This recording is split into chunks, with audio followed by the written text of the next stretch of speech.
بسم الله الرحمن الرحيم.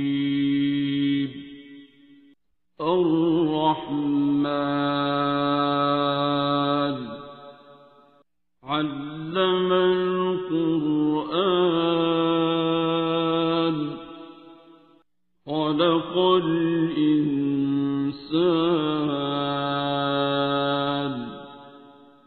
علمه البيان. الشمس والقمر بحسبان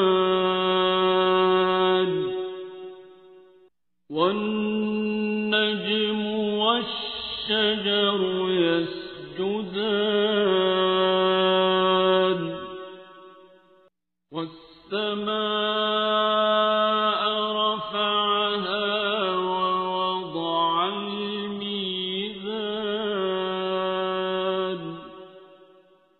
ألا تطغوا في الميزان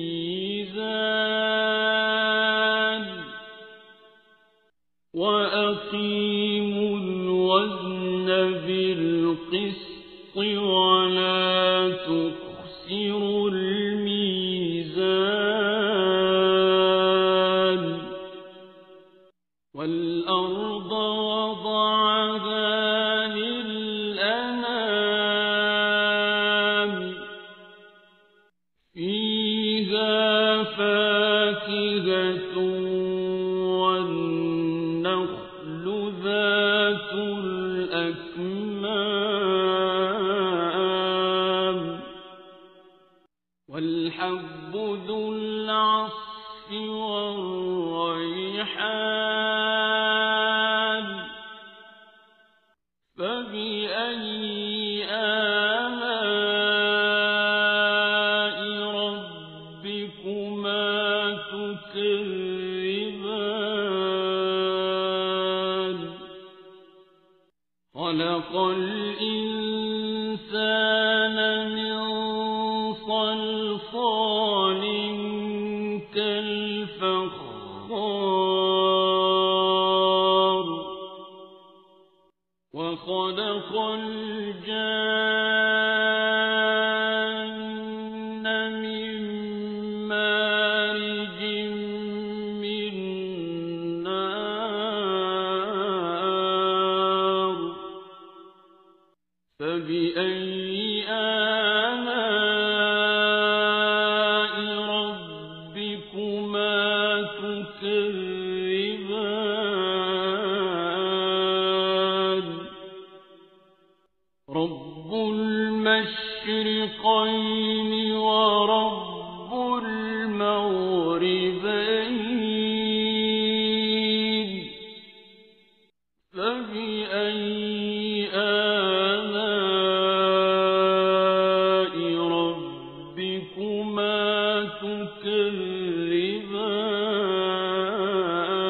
تكذبان مرج البحرين يلتقيان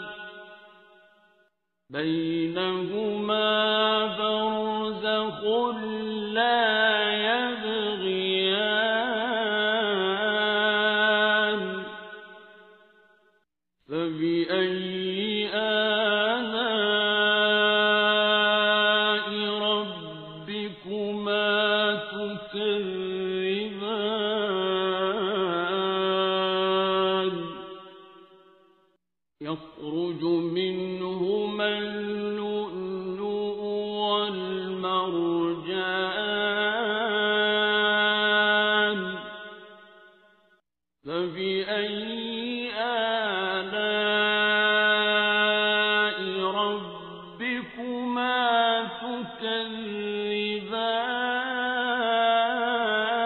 تكذبان وله الجوار المنشآت في البحر كالأعلام فبأي آلاء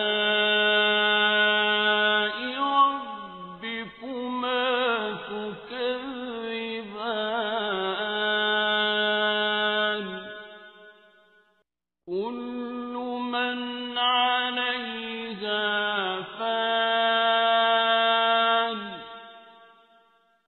ويبقى وجه ربك ذو الجلال والإكرام فبأي آلاء ربكما تكذبان يسأله من في السماوات والأرض كل يوم هو في شأن فبأي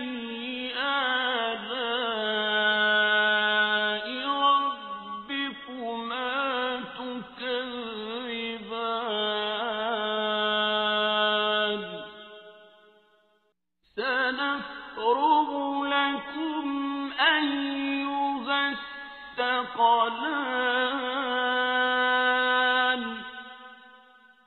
فبأي آلاء ربكما تكذبان يا معشر الجن والإنس إن استطعتم أن تنفذوا من أقطار السماوات والأرض فانفذوا لا تنفذون إلا بسلطان فبأي آلاء ربكما تكذبان يرسل عليكما شواظ من نار ونحاس فلا تنتصران فبأي آلاء ربكما تكذبان فإذا انشقت السماء فكانت وردة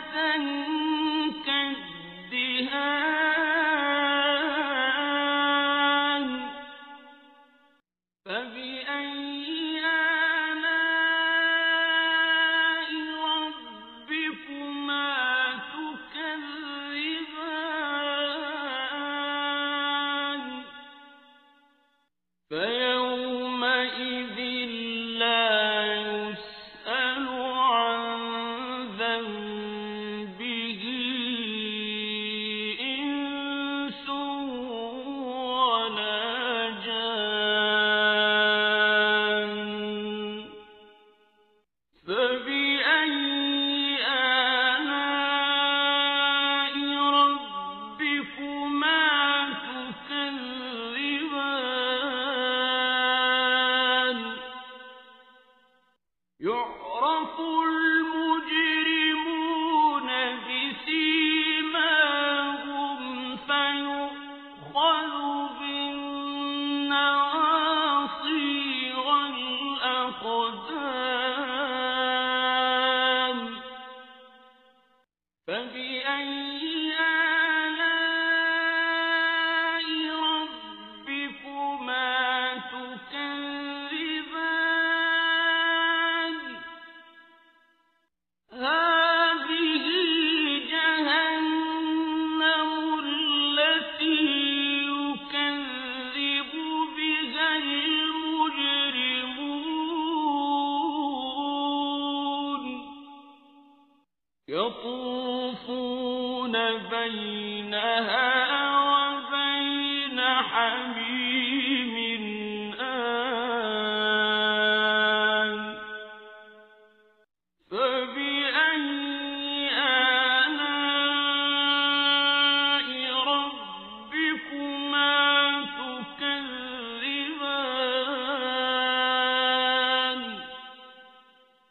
وَلِمَنْ خَافَ مَقَامَ رَبِّهِ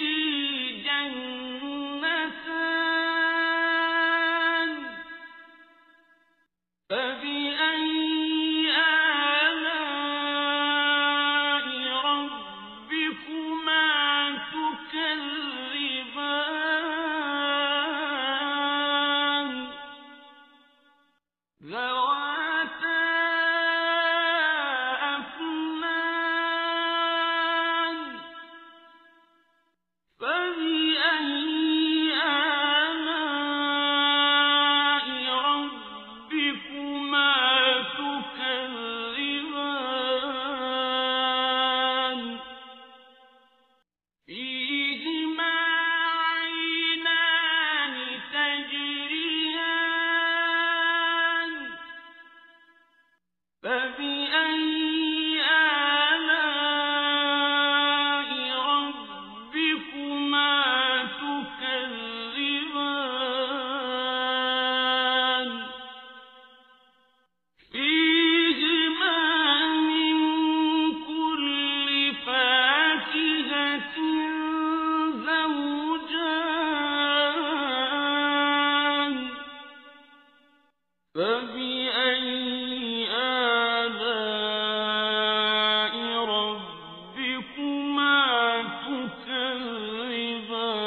تُكَذِّبَانِ مُتَّكِئِينَ عَلَى فُرُشٍ بَطَائِنُهَا مِنْ إِسْتَبْرَقٍ وَجَنَى الْجَنَّتَيْنِ دَانٍ فَبِأَيِّ آلَاءِ رَبِّكُمَا تُكَذِّبَانِ فِيهِنَّ قَاصِرَاتُ الطَّرْفِ لَمْ يَطْمِثْهُنَّ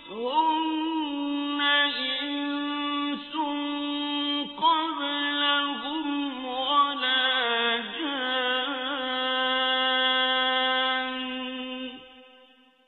فَبِأَيِّ آلَاءِ رَبِّكُمَا تُكَذِّبَانِ كَأَنَّهُنَّ الْيَاقُوتُ وَالْمَرْجَانُ فَبِأَيِّ آلَاءِ رَبِّكُمَا تُكَذِّبَانِ هَلْ جَزَاءُ الْإِحْسَانِ إِلَّا الْإِحْسَانُ فَبِأَيِّ آلَاءِ رَبِّكُمَا تُكَذِّبَانِ وَمِن دُونِهِمَا جَنَّتَانِ فَبِأَيِّ آلَاءِ رَبِّكُمَا تُكَذِّبَانِ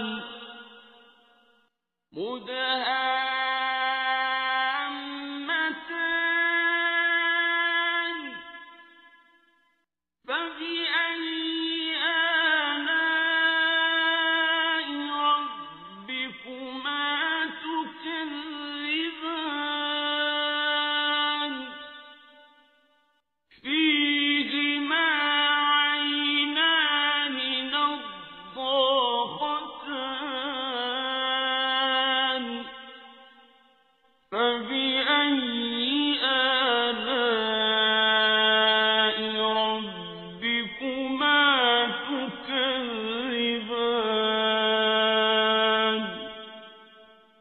فِيهِمَا فَاكِهَةٌ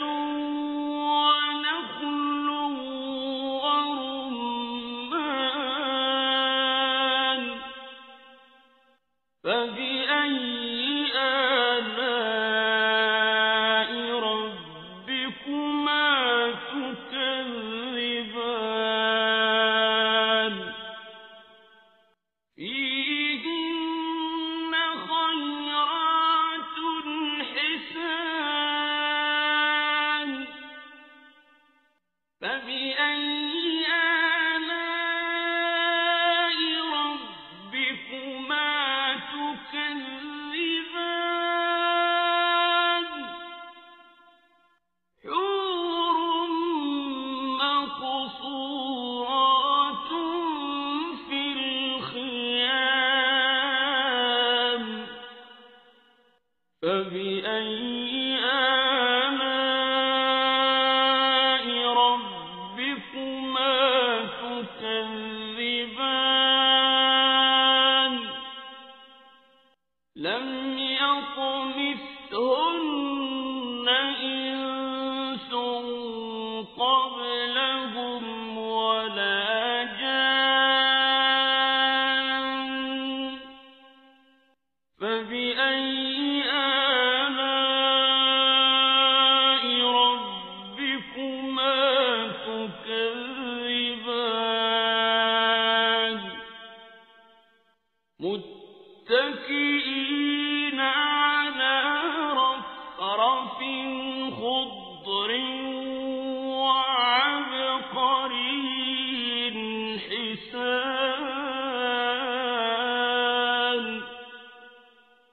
فبأي آلاء ربكما تكذبان تبارك اسم ربك ذي الجلال والإكرام بسم الله الرحمن الرحيم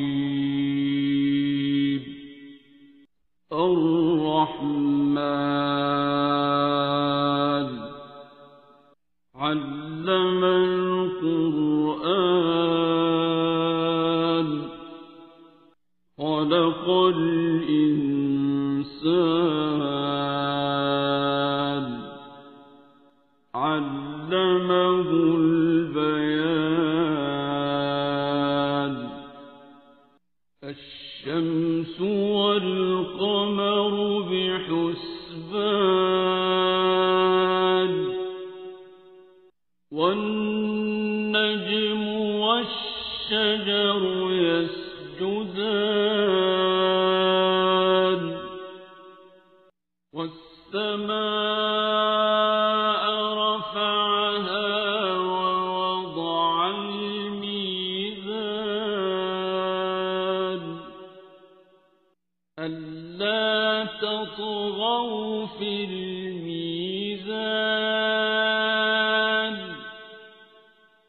وأقيموا الوزن بالقسط ولا تخسروا الميزان والأرض وضعها للأنام فيها فاكهة والنخل ذات الأكمام والحب ذو العصف والريحان فبأي آلاء ربكما تكذبان خلق الإنسان من صلصال كالفخار وخلق الجان من مارج من نار فبأي آلاء ربكما تكذبان رب المشرقين ورب المغربين فبأي آلاء ربكما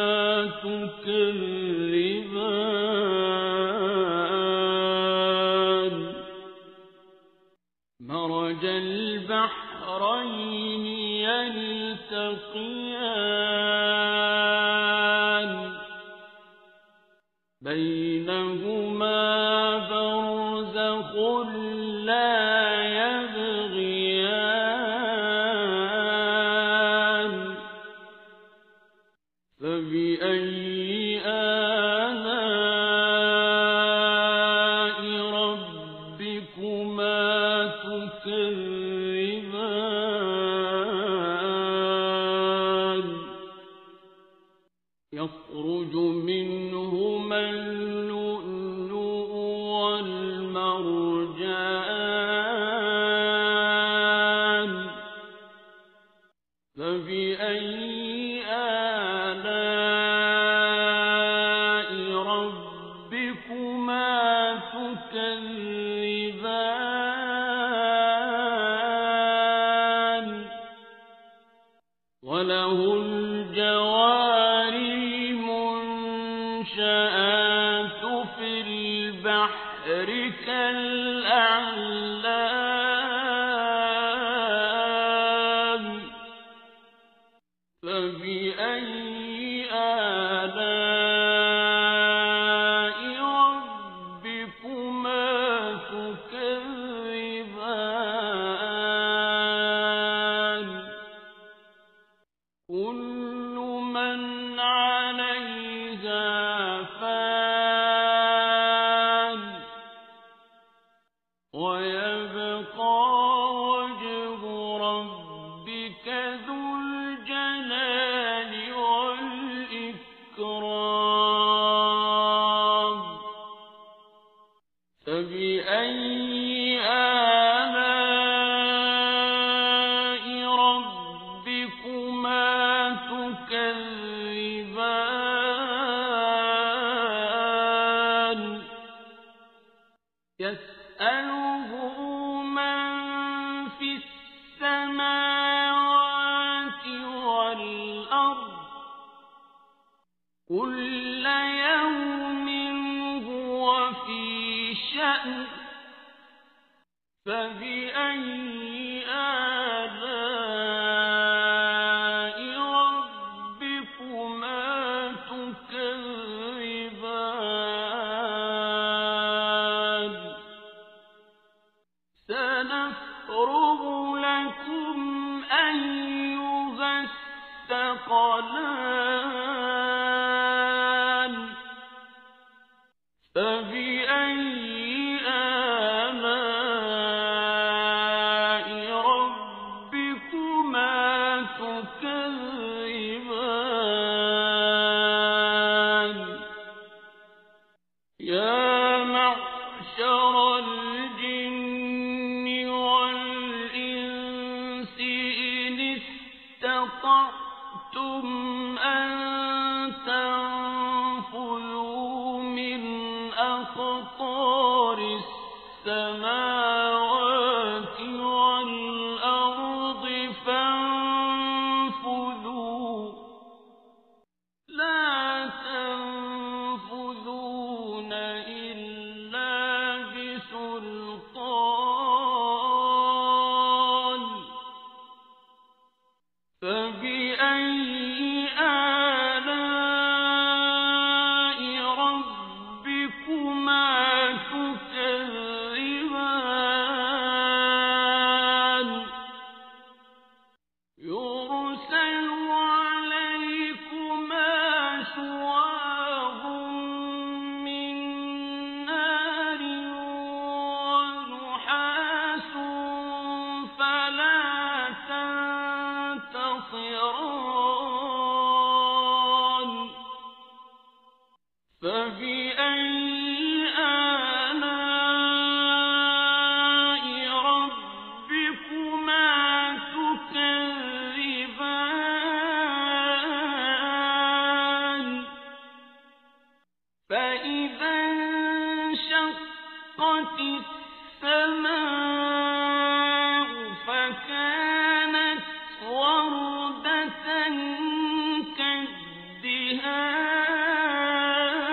كالدهان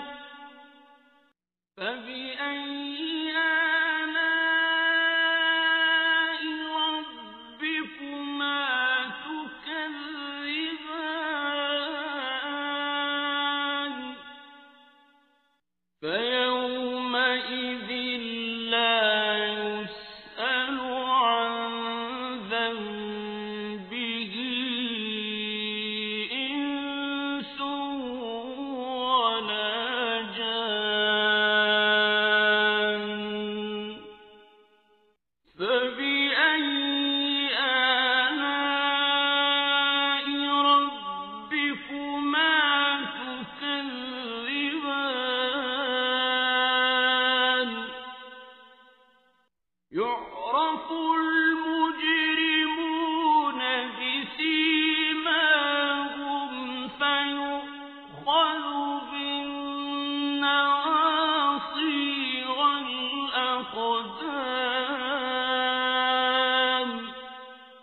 فبأي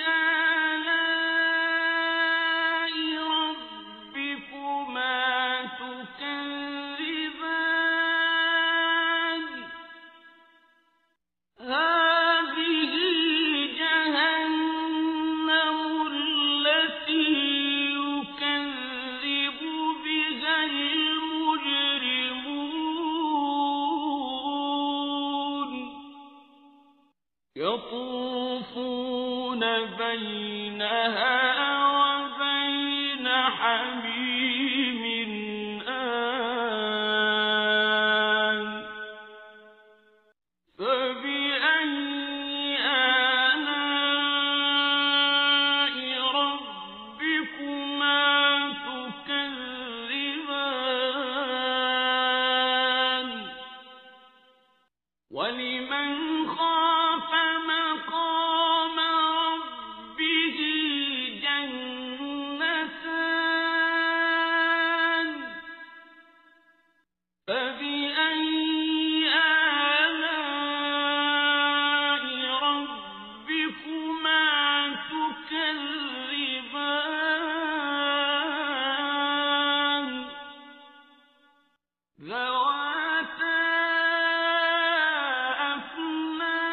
أفنان فبأي آلاء ربكما تكذبان فيهما عينان تجريان فبأي آلاء ربكما تكذبان فيهما من كل فاكهة زوجان فبأي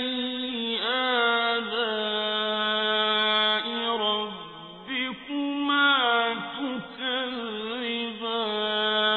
تكذبان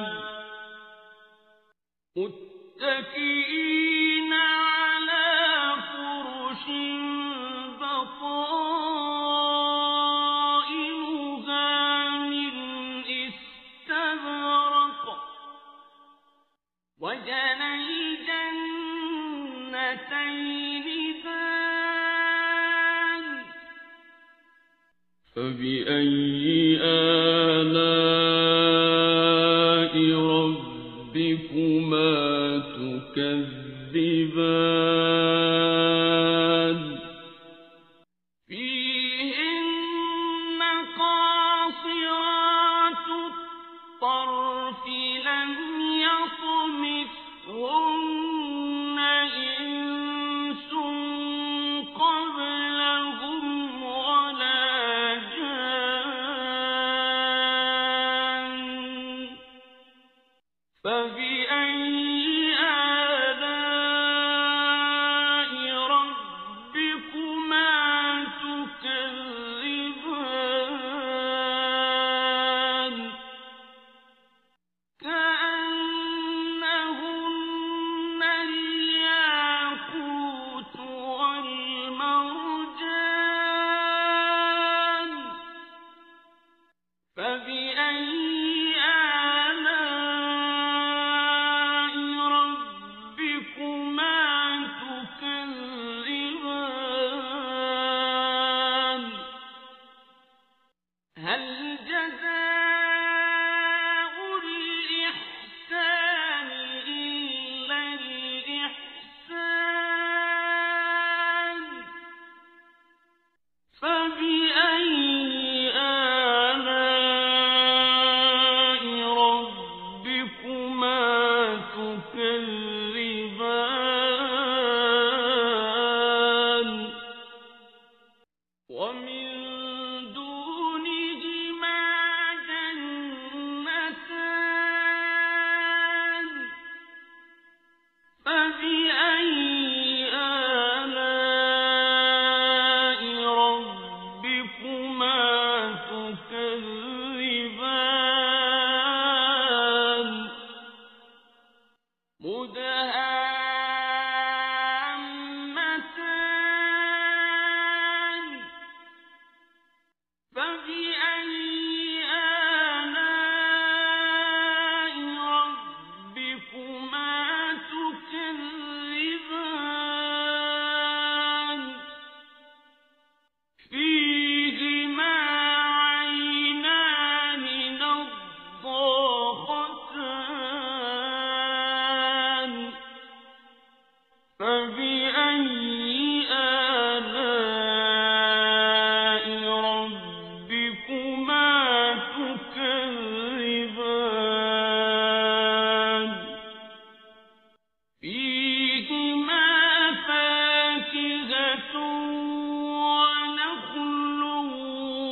فبأي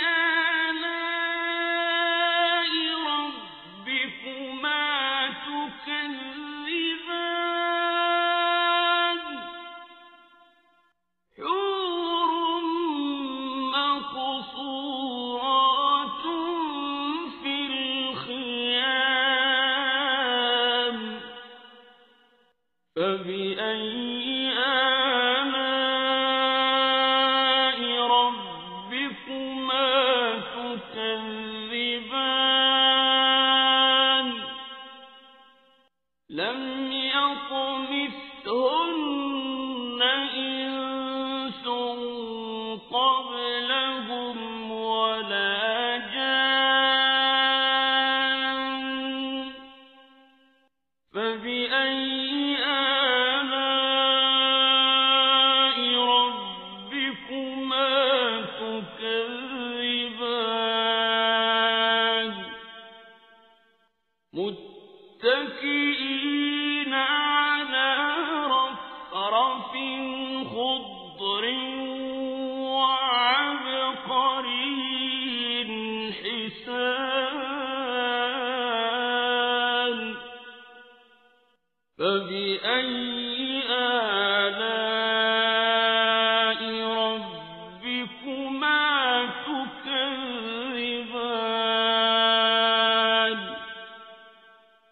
تبارك اسم ربك ذي الجلال والإكرام بسم الله الرحمن الرحيم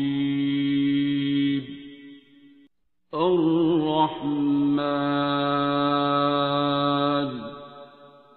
علم القرآن خلق الإنسان علمه البيان الشمس والقمر بحسبان والنجم والشجر يسجدان والسماء رفعها ووضع الميزان ألا تطغوا في الميزان وأقيموا الوزن بالقسط ولا تخسروا الميزان والأرض وضعها للأنام فيها فاكهة والنخل ذات الأكمام والحب ذو العصف والريحان فبأي آلاء ربكما تكذبان خلق الإنسان من صلصال كالفخار وخلق الجان من مارج من نار فبأي آلاء ربكما تكذبان رب المشرقين ورب المغربين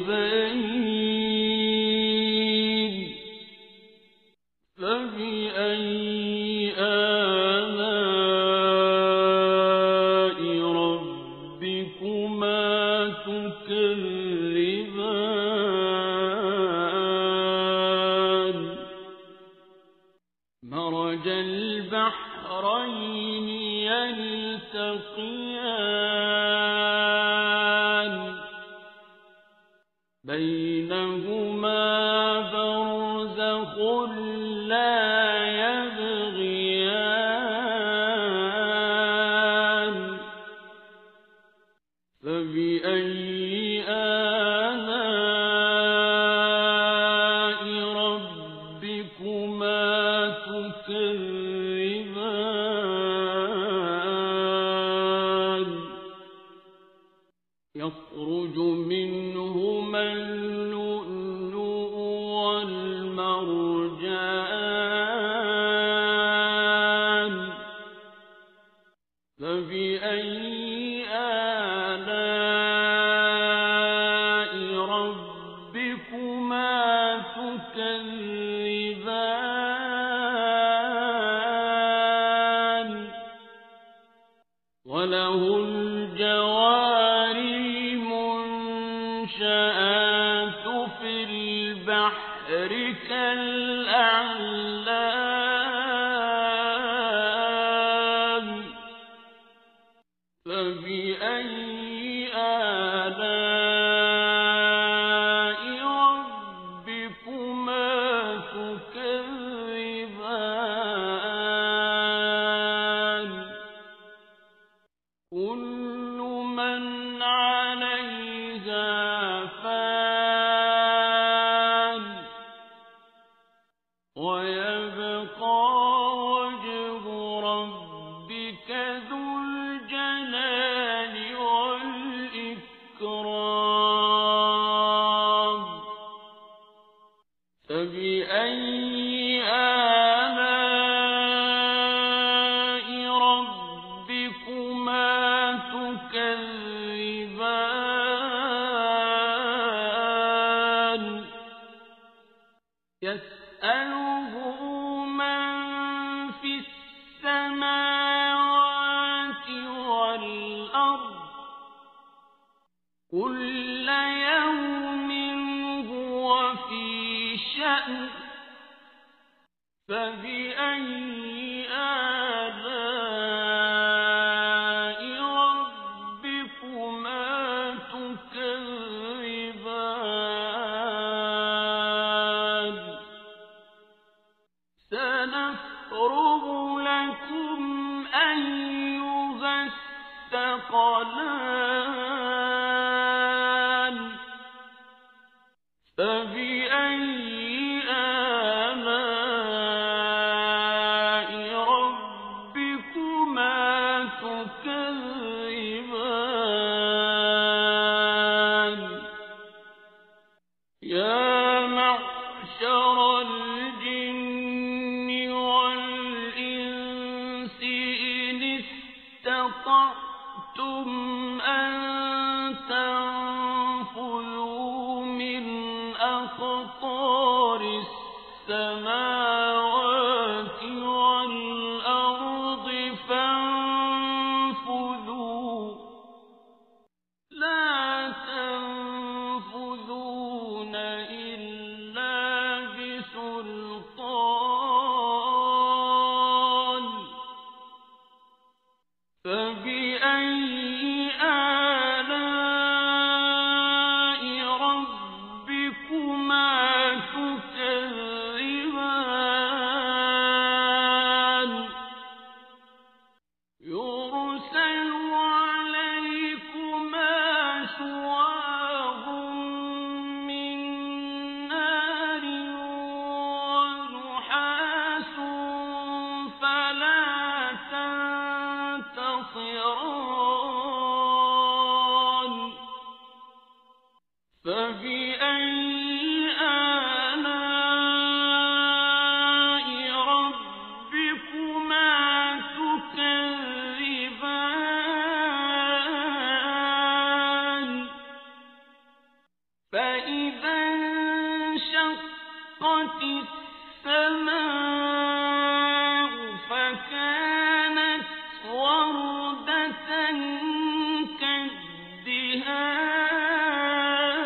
كالدهان فبأي آلاء ربكما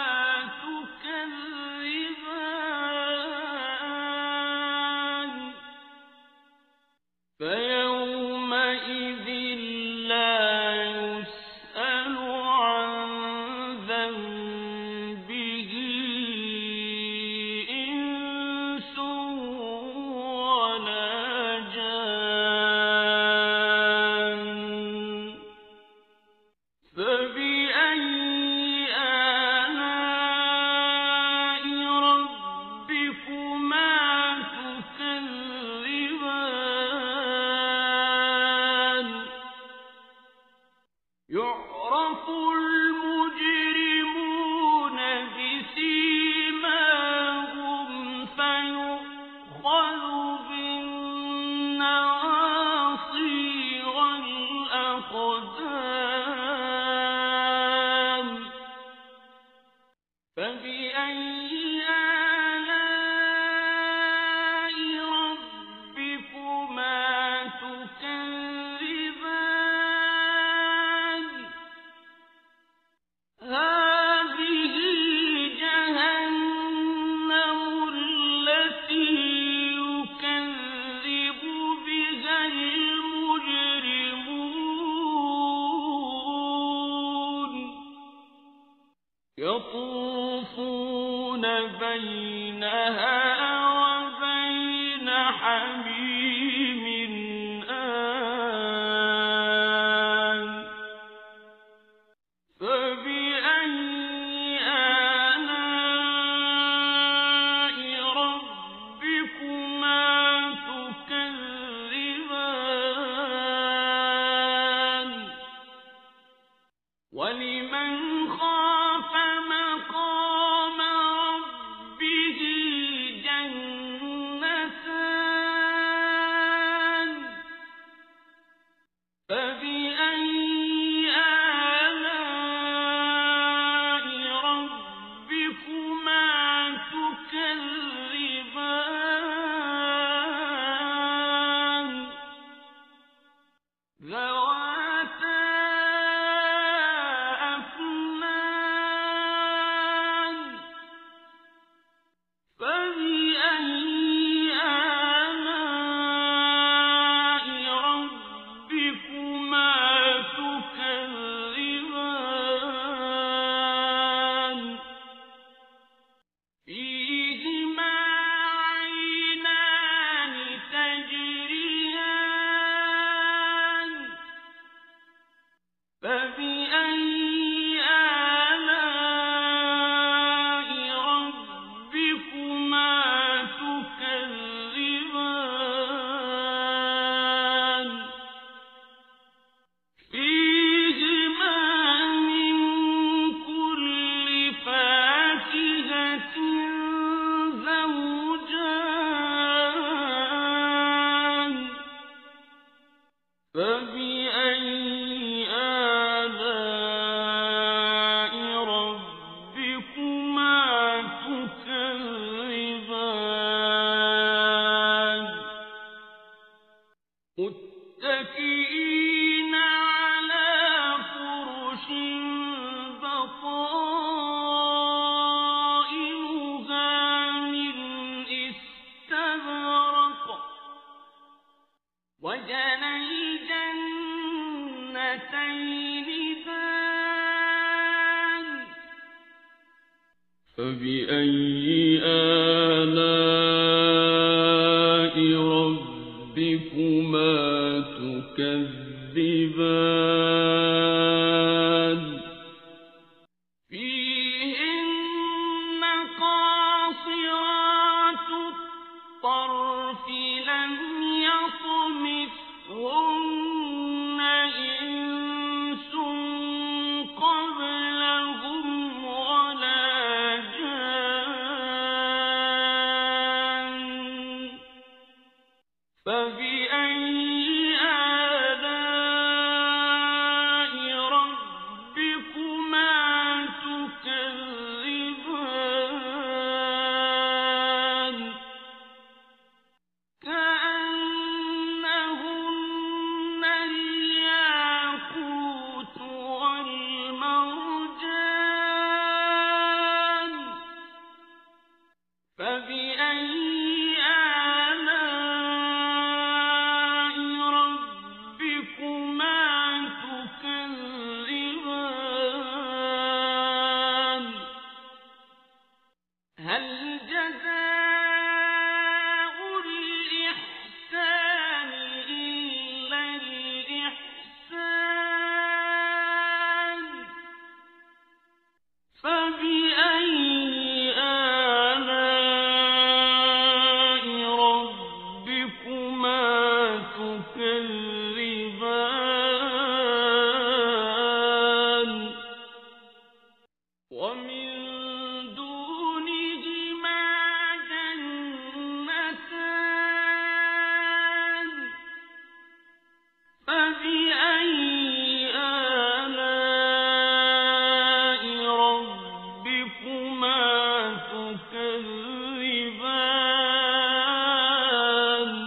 فبأي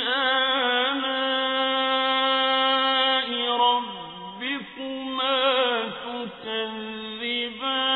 تكذبان لم يطمثهن إنس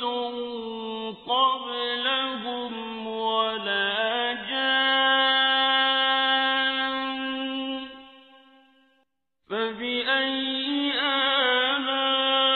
آلاء ربكما تكذبان متكئين على رفرف خضر وعبقري حسان فبأي آلاء ربكما تكذبان تبارك اسم ربك ذي الجلال والإكرام بسم الله الرحمن الرحيم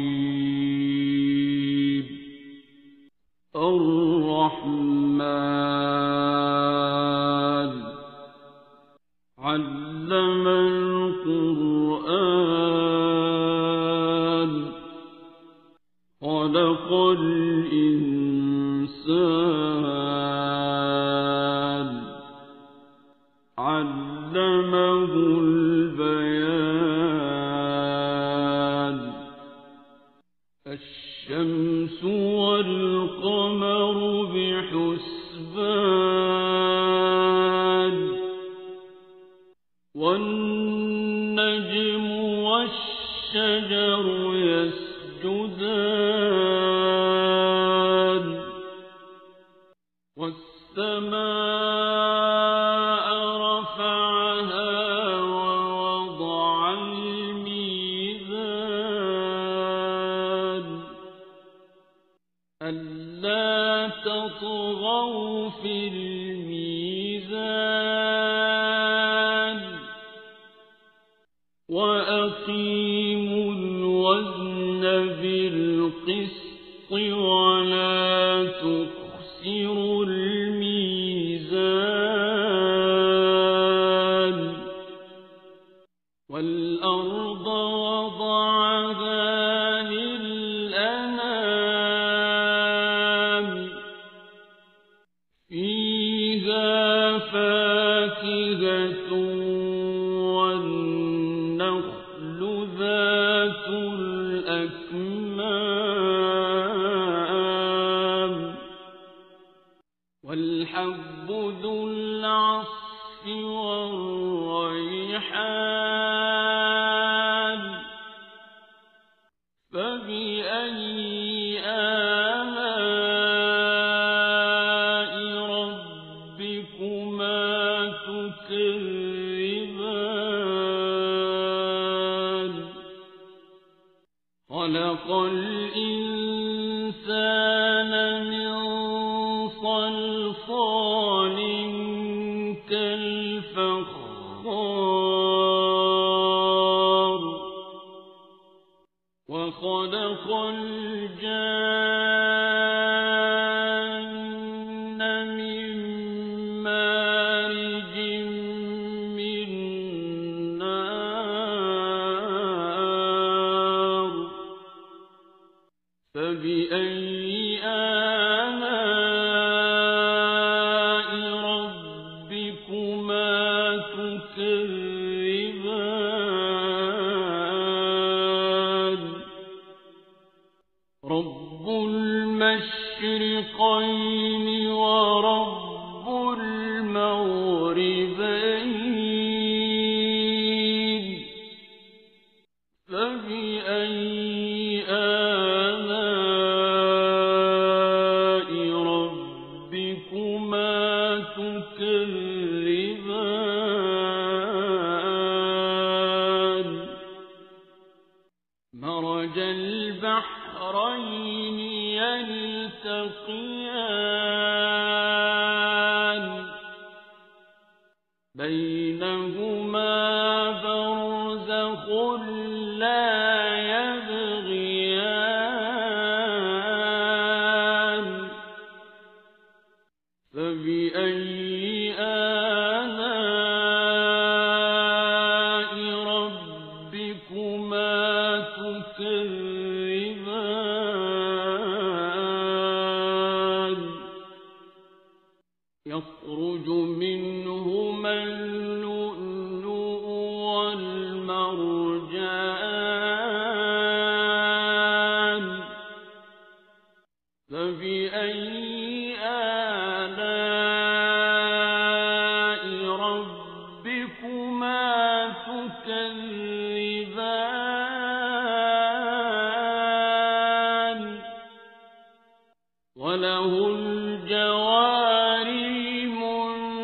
المنشآت في البحر كالأعلام فبأي آلاء ربكما تكذبان كل من عليها فان ويبقى وجه ربك ذو الجلال والإكرام فبأي آلاء ربكما تكذبان يسأله من في السماوات والأرض كل يوم هو في شأن فبأي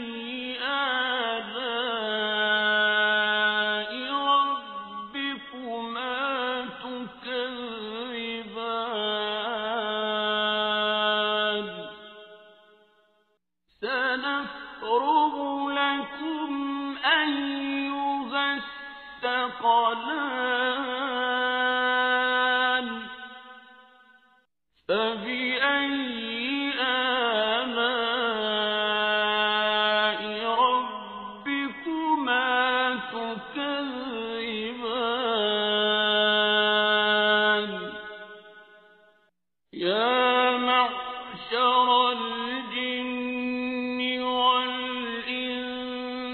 إن استطعتم أن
يعرف المجرمون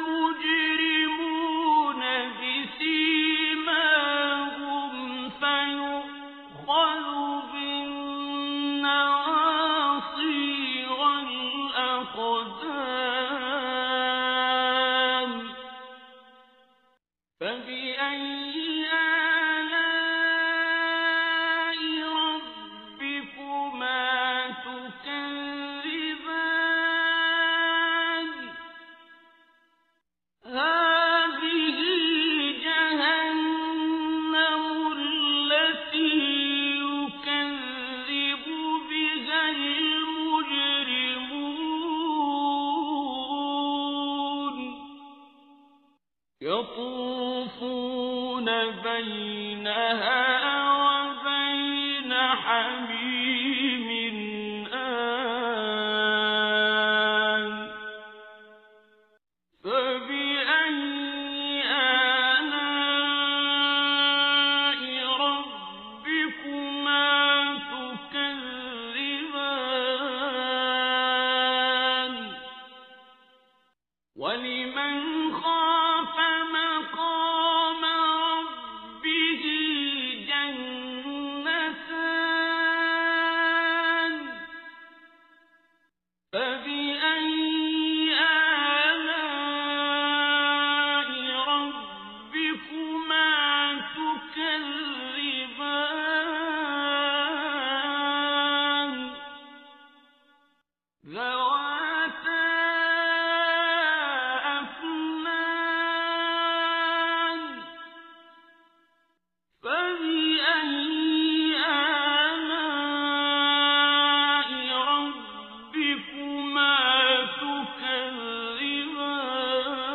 تكذبان فيهما عينان تجريان فبأي آلاء ربكما تكذبان فيهما من كل فاكهة زوجان فبأي آلاء ربكما تكذبان متكئين على فرش بطائنها من استبرق وجنى الجنتين دان فبأي آلاء ربكما تكذبان فيهن قاصرات الطرف لم يطمثهن إنس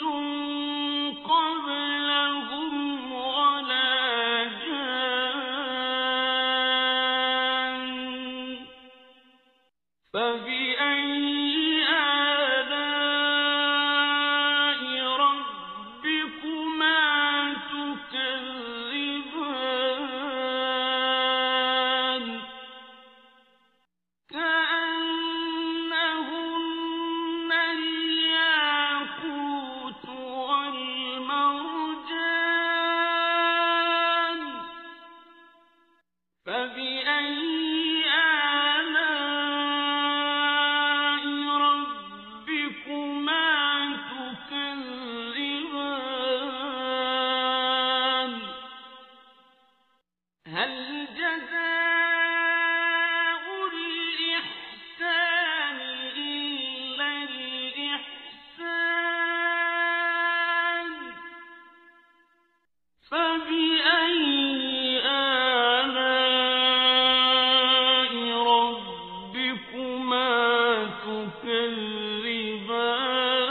فبأي آلاء ربكما تكذبان تبارك اسم ربك ذي الجلال والإكرام بسم الله الرحمن الرحيم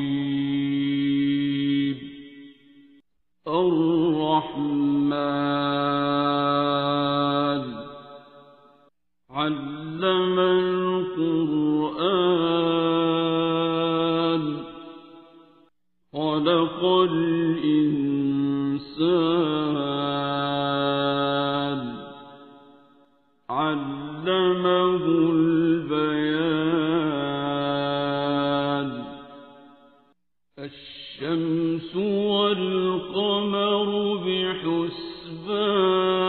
بحسبان والنجم والشجر يسجدان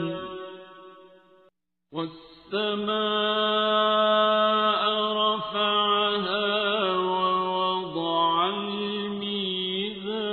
الميزان ألا تطغوا في الميزان وأقيموا الوزن بالقسط ولا تخسروا الميزان والأرض وضعها للأنام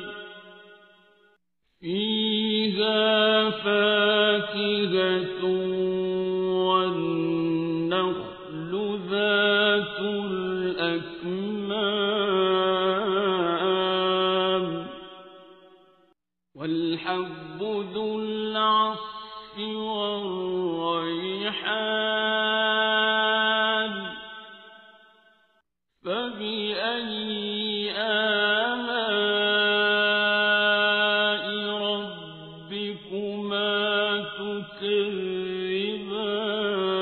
تكذبان خلق الإنسان من صلصال كالفخار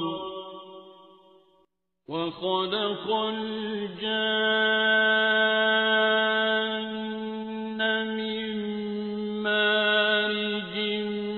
من نار فبأي آلاء ربكما تكذبان رب المشرقين ورب المغربين فبأي آلاء ربكما تكذبان مرج البحرين يلتقيان بينهما برزخ لا يبغيان فبأي آلاء ربكما تكذبان يخرج منهما اللؤلؤ والمرجان فبأي آلاء ربكما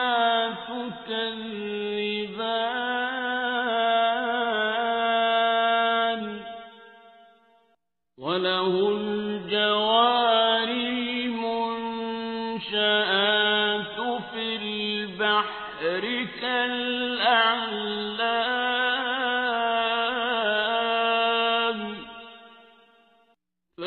فبأي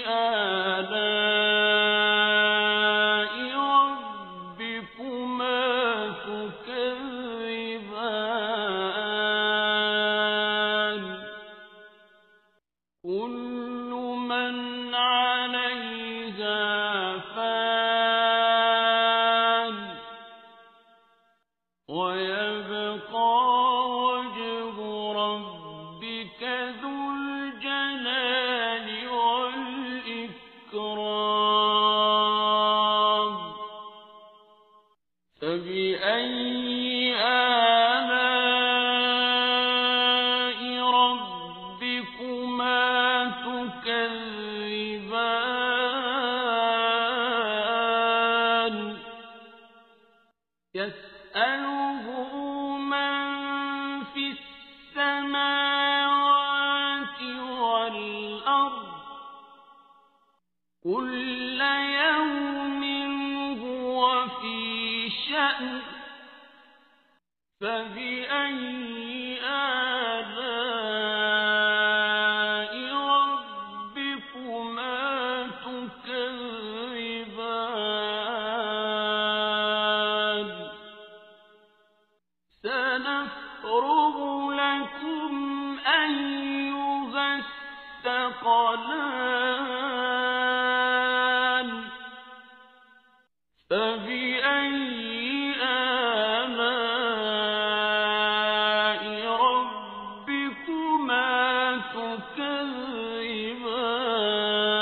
تكذبان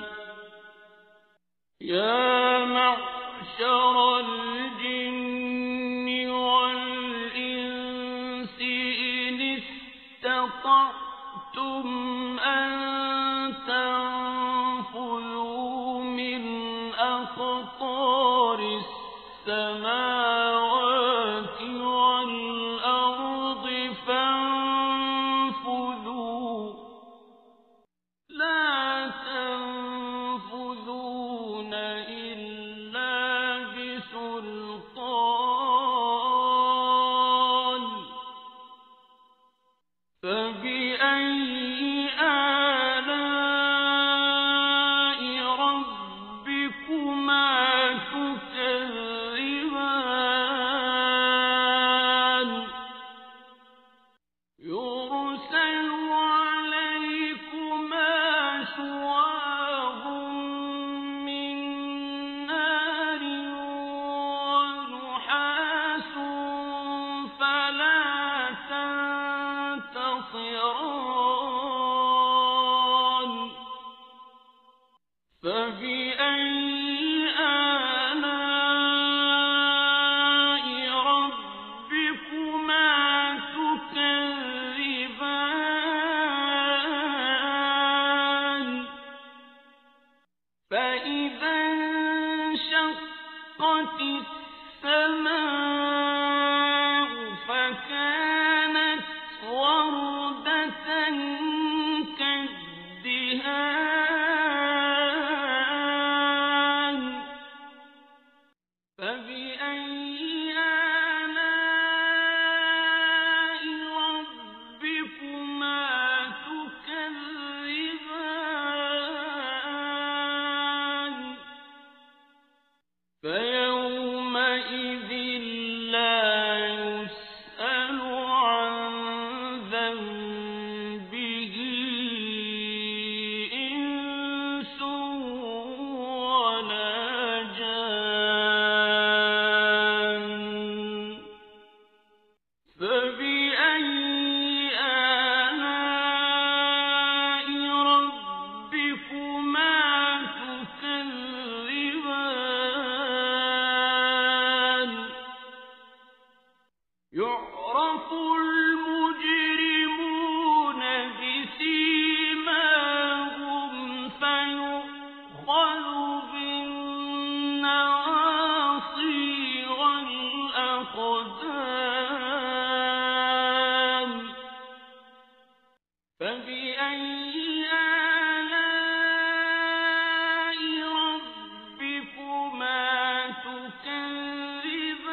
تكذبان هذه جهنم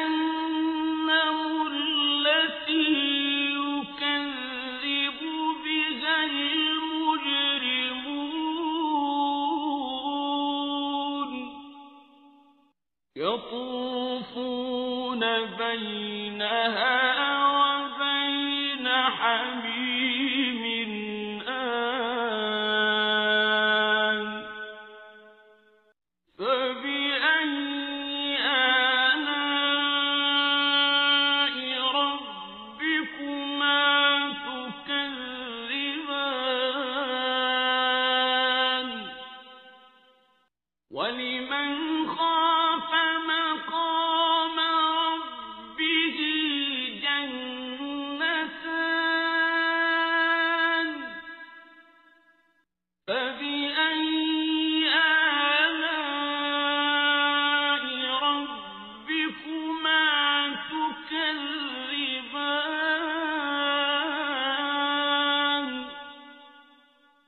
ذواتا أفنان فبأي آلاء ربكما تكذبان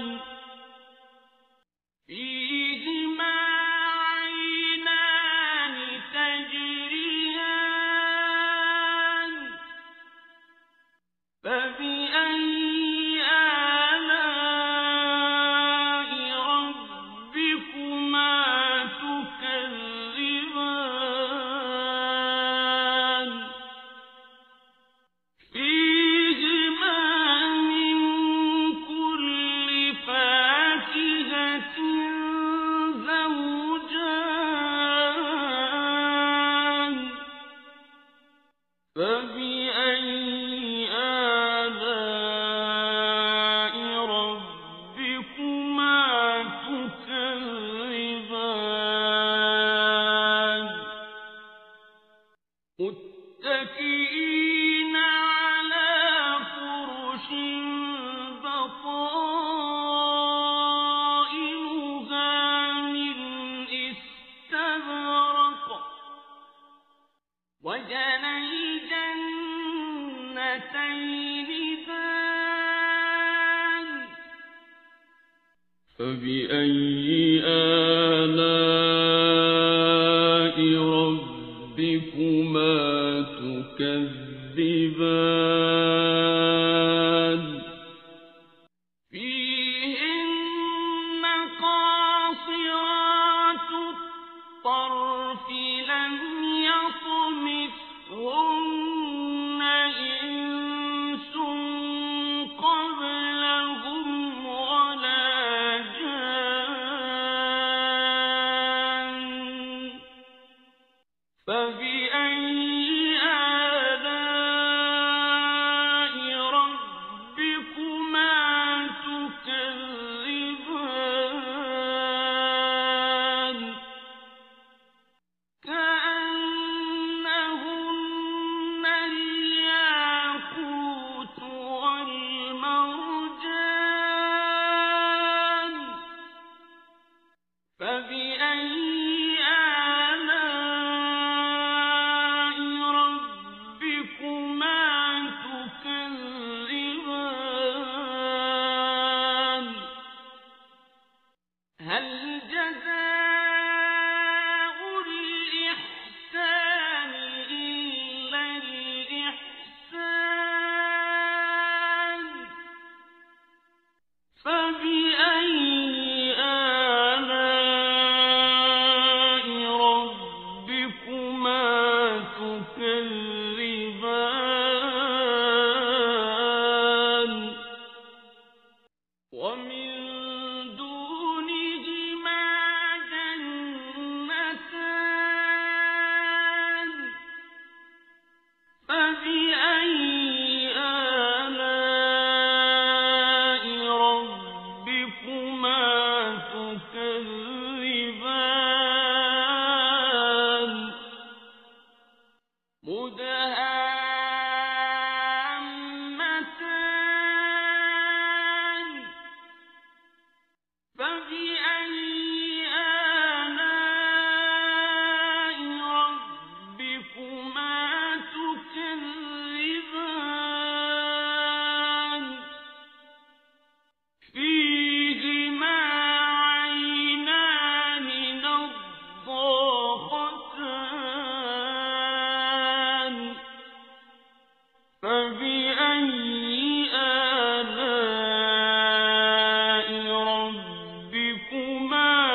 بلسان